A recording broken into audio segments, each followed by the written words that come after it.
A man who spent more than 12 years in prison on a murder conviction is with his family tonight. Within the past couple of hours, Michael Clark walked out of a Boulder County jail and into the arms of his loved ones. Good evening. I'm Kim Christensen. I'm Kyle Clark. Prosecutors tossed Michael Clark's conviction in part because evidence in his case was processed by former CBI analyst Missy Woods.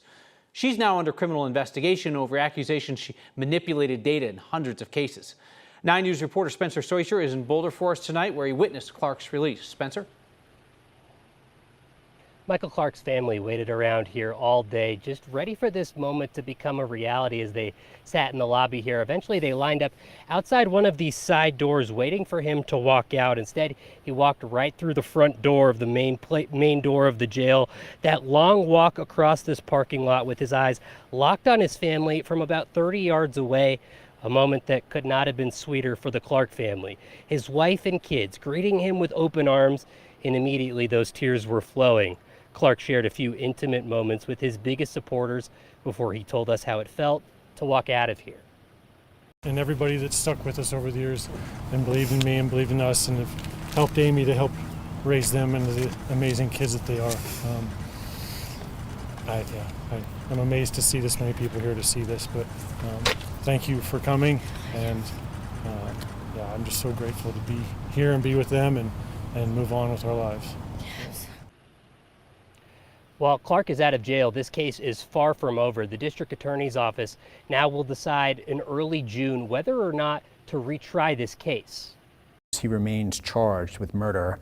We're now going through the process of reassessing the evidence and determining whether we can prove the case beyond a reasonable doubt at a second trial.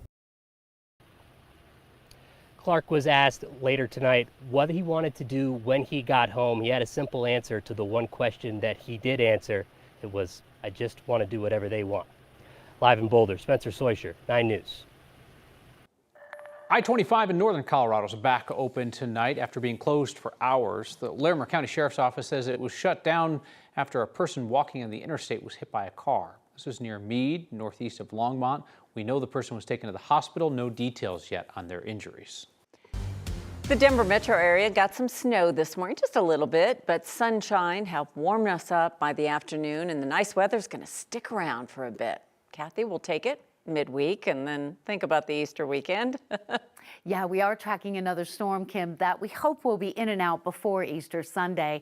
Today's storm, a reminder that springtime in Colorado can mean sunshine and 50s, which we saw this afternoon, or rain, snow, cloud cover, and wind, which we saw earlier today. Much calmer in the city. Any snow that fell melted away. Temperatures in the mid-40s in downtown Denver, 61 still in Grand Junction, and the winds are much lighter as well. Our latest storm system tracking away from the area, tracking some high and mid-level clouds coming into southwestern Colorado, kind of that Four Corners area. They actually have a chance at seeing a little bit of moisture tomorrow in the form of rain and snow. Denver will stay dry. We get a mostly sunny day with, again, a passing foothill shower. Temperatures will trend much colder during the overnight hours. We'll drop into the mid-30s for the bus stop tomorrow morning. Weather headlines include a warming and drying trend through midweek, and then another round of mountain snow, and then a storm that could bring another round of metro snow. We'll have the timing and impact just ahead. Today, a former funeral home director accused of mishandling human remains pleaded guilty. Miles Hartford was arrested last year after a woman's body was found inside a broken-down hearse on his property. 9 News reporter Rachel Krause talked with that woman's sister today.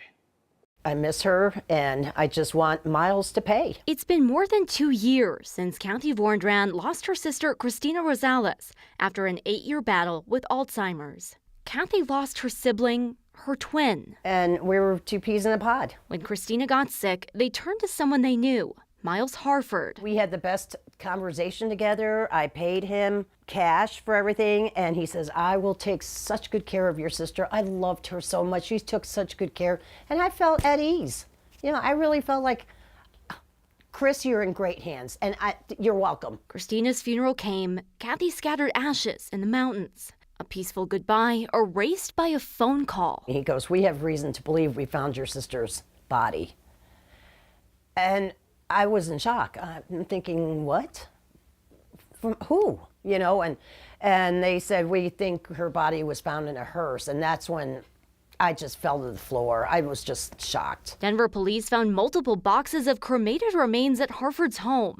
Christina wasn't cremated. Instead, her remains laid in a hearse for a year and a half. Thinking that your twin sister is in a hearse for a year and a half and all the heat and all the cold just breaks you. Harford, the former owner of Apollo Funeral and Cremation Services, pled guilty Monday to felony abuse of a corpse and a misdemeanor count of theft, a fraction of what he'd been charged with. But he pled guilty today, and they told us in court, whatever you do, don't go like that in court.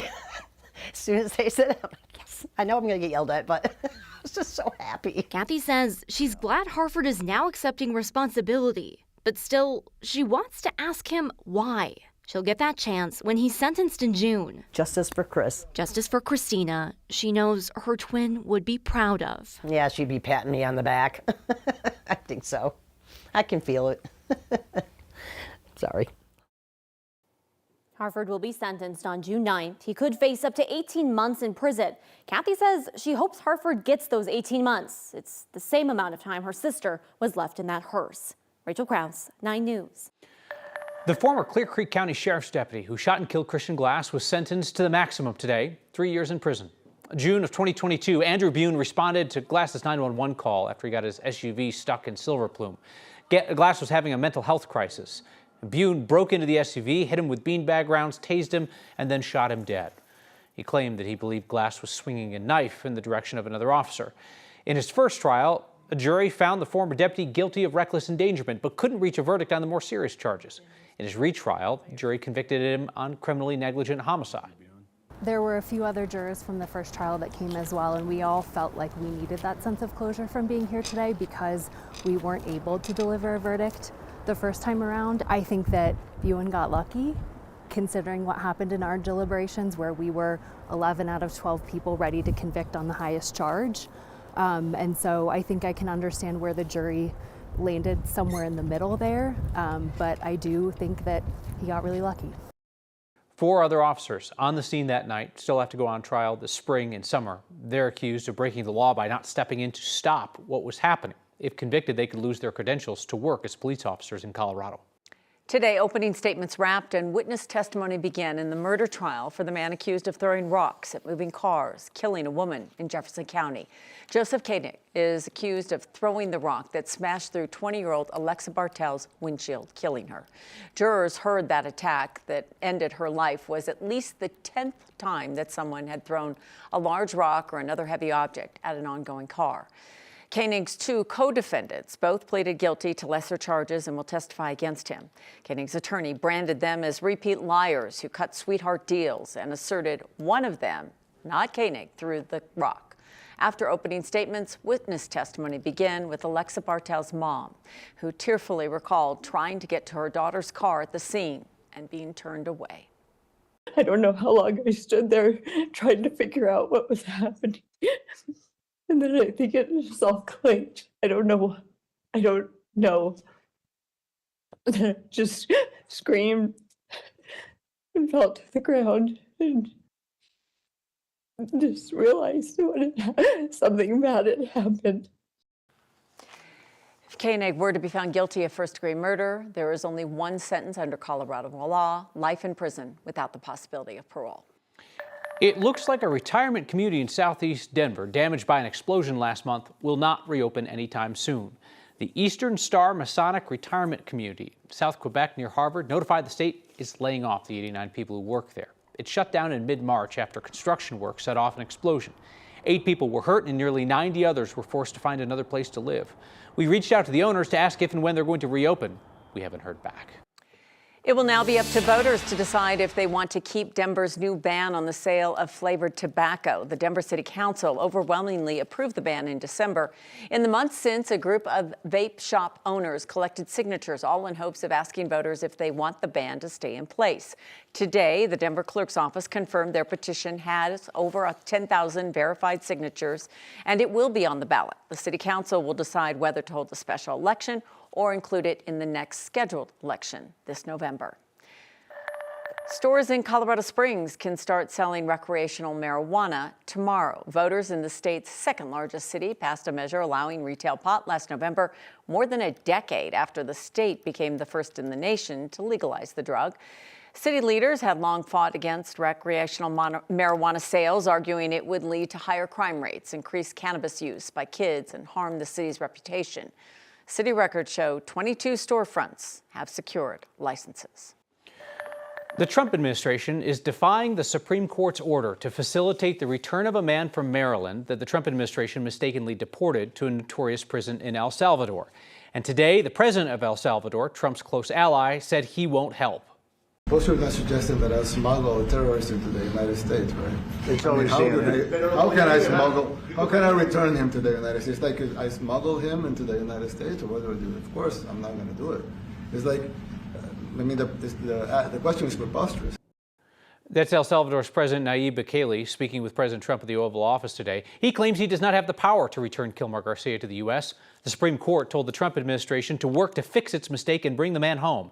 Instead, Trump keeps saying he wants to start sending American citizens to that prison, too. So far, the Trump administration has only said Garcia is alive and secure inside that brutal prison. They continue to claim he's part of the gang MS-13, though a judge says that claim came from one unsubstantiated allegation. Garcia has never been charged with a crime in the U.S. or El Salvador. The Trump administration is freezing more than $2 billion in funding to Harvard after the university refused to comply with Trump's demands. The federal government made the move hours after Harvard refused to comply with demands including merit-based admissions and hiring, reporting foreign students who commit conduct violations, and reducing the power of students and faculty members over the university. Today, Harvard's president responded saying that no government, Democrat or Republican, should dictate what private universities teach, who they admit and hire, and which areas of study and inquiry they pursue. Students at Gailton Elementary School returned to the classroom today, but not in their school. They're going to class in Eaton while their campus undergoes testing to determine if it's safe. The school closed after an oil well northeast of Greeley suffered a blowout, sending water, oil, and gas into the sky. The well is now sealed, but roughly a dozen families who've been evacuated for over a week now still can't go home. One student from Gailton Elementary, though, has been keeping his classmates informed. Cole Rinaldi launched the Gailton News Network just 2 weeks ago when school shut down, kept the reports coming, highlighting local safety efforts. The fifth grader uses video gear he got for Christmas and even has a small team of friends helping him tell everyone the announcements. Good morning, Gailton leaders. My name is Cole, and I'll be bringing you our Gailton News. How about that? Cole's doing a great job. His dad also pitches in. He helps with the graphics.